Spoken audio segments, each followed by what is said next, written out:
One Piece. One Piece. One Piece. Arguably the face of anime. When people say anime, what comes in their mind? One Piece. Most of my life, I have not watched this until... Wait. When did I start? Oh, I started about a year ago today. And how far I've gotten to... I'm on episode 400. For a year, most of y'all might be like, bro, are you even watching the show? I always had a hard time of picking up the show, mainly because a lot of other people's reasons for not picking it up is it's way too long, and I know it's like at its peak right now, but for me, looking at it from, I have to start from 0, episode 1, go all the way to 1,000, and it's like, I feel like you have to watch these episodes to know and experience One Piece. A lot of people, I made a video before about talking about One Piece. A lot of people told me to do One Pace, which is like a version where it just skips unnecessary, I don't know if it's filler or... With that being said, I just want to give my thoughts so far because I've been recently enjoying the show and I want to know what other One Piece fans think on my opinions on it. I want to start with the pacing first. For me to be able to say that pacing is the reason why it's hard to watch is kind of ironic, because I could watch like Naruto, like Dragon Ball Z's pacing is probably arguably the same, and this is where I come to say that maybe it's just not the pacing, maybe it's just me. My attention span is like a fucking toddler. When I started watching the show, first couple arcs, I'm gonna keep it real, it was bad. It would get to a point where I'm just on my phone, not even paying attention, falling asleep while it's on, and I'm just missing stuff.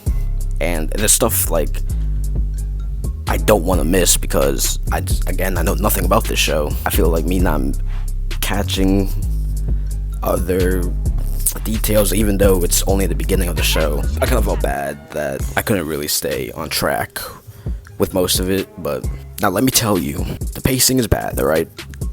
Let's get that out of the way. The pacing is bad. I always thought One Piece, thinking of it, it's very goofy, like Looney Tune type of goofy. That's why I rarely wanted to watch this. Like, I've seen Gear 5.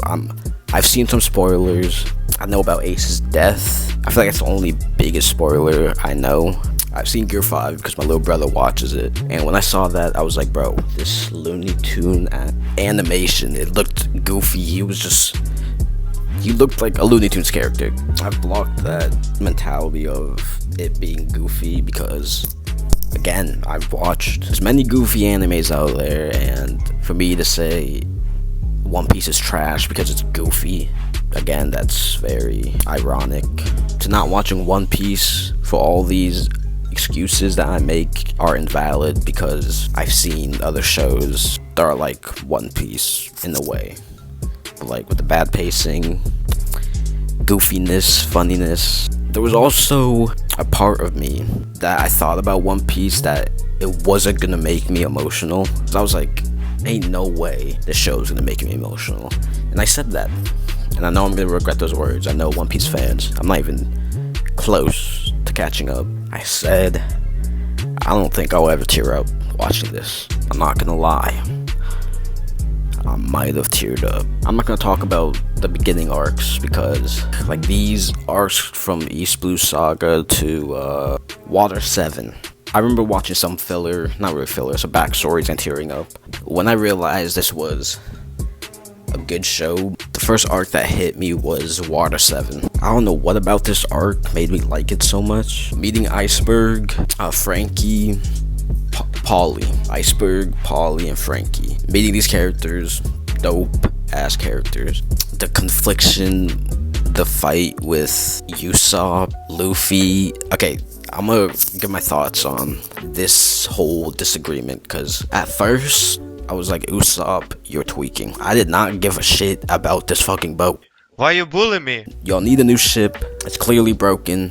I was like, why are they fighting over this? I felt like the argument, I was like, Why is it such a big deal? But then how Usopp put it in his perspective, in his words, treating the ship as a crewmate, that whole section of the arc, it did make me tear up. And that was when I was like, yo, this show, I can see the potential. I see it. And then like later on, it showed the Mary literally has a soul and can talk, and then I was like, oh damn, I kinda feel bad for Usopp and how it wanted to go one last journey with the crew, and I was like, damn, I'm really crying over a ship. Nico Robin, the mystery between her and the attempted assassination on Iceberg, it immediately hooked me on. I'm not gonna lie, I hated Robin in this arc so much until the end. I was like, she really just backstabbed him like how the Marines said they would. So I was just like, damn, I don't fuck with you no more. Even though you might be, I might let you do so. She wasn't one of my favorite characters at that point, but the whole mystery with why they want to kill Iceberg and then realize it's his own people, his own crew, like that reveal, I was like, what the fuck? I'm bad with names. The dude with the pigeon. At first, I thought they were chill. Usopp's fucking brother. I thought they were cool. They looked like cool people until they were not. I was so surprised revealing Robin's motives when they kept trying to save her again and again, and she was like, I don't want to be saved. Like, it was teasing me. It was like, oh, we got her. When they were on the sea train, Sanji, Usopp, they were all there. You could have left, but again, she was with the doorman. She was like, nah. After seeing them fight, risk their lives, and she said, nah, that one last time, and she left in that door. I was like, are you fucking serious? Let's just leave. We don't need her. This is probably where I cried the most of the show, where they revealed Robin's backstory, the part where her mom didn't want to know that she was the mother of Robin, and her trying to hold back tears and saying Robin asking why are you leaving. I was like, bro, this shit got me depressed. And then the pacing, this is probably why people recommend One Piece, because when they were all standing on the end of the bridge, I don't know how many episodes it went, but they were standing on that bridge for so long. I remember the purpose of doing that was to show what they meant to each other, because at first, when they showed Sanji's backstory first, I didn't really tear up. I didn't tear up as much as they replayed it again. Sanji's one of my favorite characters. Past that, boring flashbacks after flashback. That's where we see Gear 2. I was confused if Gear 1 was a thing, but that's just his base form. But Gear 2, he's like Lil Red.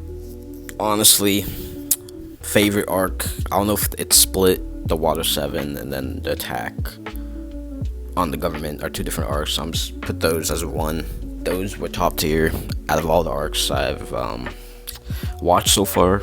Like after when they were all just trying to heal up, I wanted to see more, and expectedly I would want to take breaks watching the show, like, you know, watching it for a long time. I gotta take a break. I don't want to just worn out. But after that arc, I was like, I need more. And that's where I was wrong. The next arc, I don't know. One Piece fans, let me know if y'all like this arc, because I found this arc like a filler arc. I felt like there was no place. I mean, at some point, the beginning, I feel like the end of this arc it meant something, but the beginning of this arc, the zombie arc, where they meet Brook. I've seen Brook in the intros I reacted to a couple months ago. They kind of explained a little bit, so I was like, his character's kind of interesting. He ate some fruit that can make him come back to life. They didn't really talk much about him. I'm not gonna lie, I literally don't even remember. You idiot. You're honestly an idiot. I don't know what's wrong with you. Like the whole wedding with Nami and the tiger dude. The fight with Moria. He was in the giant of Luffy's shadow in that battle. Again, I'm not gonna lie, I fell asleep. Brook ends up joining. A warlord shows up. Sanji and Zoro had that moment where they were like, one of us gotta be the one. That moment between them where Zoro hits Luffy like Vegeta hit Trunks. He sit your ass down. And he took all the pain from Luffy. I was like this. I felt the loyalty, the trust they had for each other. These are like real ass motherfuckers. If you want a crew, you gotta have those type of people on your crew. My thoughts on that whole zombie arc. That's a no-go for me. Let me know if you guys like that arc. I haven't been watching filler. I've only been watching canon. Hold up, I want to take a break where Brook finally joins the crew, and how he joined the crew where they're all partying showed Brook's backstory with the whale that Luffy and them already met. This whole backstory was so depressing. It physically, mentally took a toll on me. Brook playing the piano, the song that they sang, his old crew. His captain dies. They couldn't make the promise to the whale. I was crying over a whale. And they're all about to die. One last song. And they all sang it. And that was like the most depressing scene of the show. Of them each falling one by one. And it's just Brook. And with the music playing, that song, it's like a happy song, but they did it in the most depressing moment, and it makes the song so sad now. That scene killed me. That was the most I teared up the show so far. Next arc, we get the mermaid getting captured, putting on for sale. Like they're selling them as slaves. This is where we meet all the most high bounty pirates, and how they did this was so cold. Captain Kidd might be like my favorite looking designed character. Kidd and Levi's in this show. Captain Law, as soon as they introduced him, I already heard Levi. I was like, yo, that's my boy. Celestial dragons they introduced. When they introduced them, I was like, y'all better smack them. When they encountered Zoro just walking up to him, and like everyone's bowing down, he was dead ass about to just slice them up to pieces like it's nothing, but until one of the lady saved them. But yeah, I just hated the celestial dragons. Even the pirates, like seeing Kid and Law and all these top dangerous pirates not doing anything, standing up. I had that urge in me. I was like, someone needs to do something about this. They went to go save the mermaid, try to outbid them. They shoot the guy that made them the little octopus desserts. At first I was like, no way. And like this moment with Luffy, and he trying to hold back, trying to talk Luffy into not doing anything into him because he promised. For real, for a second, I thought Luffy wasn't gonna do a thing. But then I was like, out of so far what I've watched, Luffy doesn't listen. He is on his own, and I'm gonna go back into this later. And when he punched that little ass dude, sent him back to the manga, that literally sent me chills. I was like, yo, that was the best scene I've seen so far. Looking back on it, it made me realize what I can kind of sense about characterization with members of the crew, especially Luffy. Luffy's character is one of like the most representative of freedom compared to other like free characters or that symbolizes to be free. And I get it. I get it now. Going on in the future, going on these adventures, I can pick up why Luffy is considered to be free. Past me, the show wouldn't think anything about the characters meaning anything. Going into this with a clean mindset, like I'm on the One Piece train. So Marines are on them now after he hit that Falcon Punch. And then there's the Marine that they met again, that big ass dude that almost killed Zoro. Seeing Luffy's like him down, showing that he couldn't save his crew, that kind of hit again. It wasn't very emotional, but it was just like a good scene that shows Luffy's weakness. And yeah, that's where I stopped. I was on break, but I'm gonna pick up. I say the title stops at 400 because I didn't want to like specifically say what episode I sucked on. I'm on the part where he's on the island with all the girls. I'm gonna pick up from there. I really like this show, and never in my years of living would I see me come to terms with One Piece, because I was a hater. If y'all can not spoil in the comments, it would be helpful, because I like reading comments. I think Fishman Island, that's where they're headed next. I'm gonna cover that next. So again, thank y'all for watching.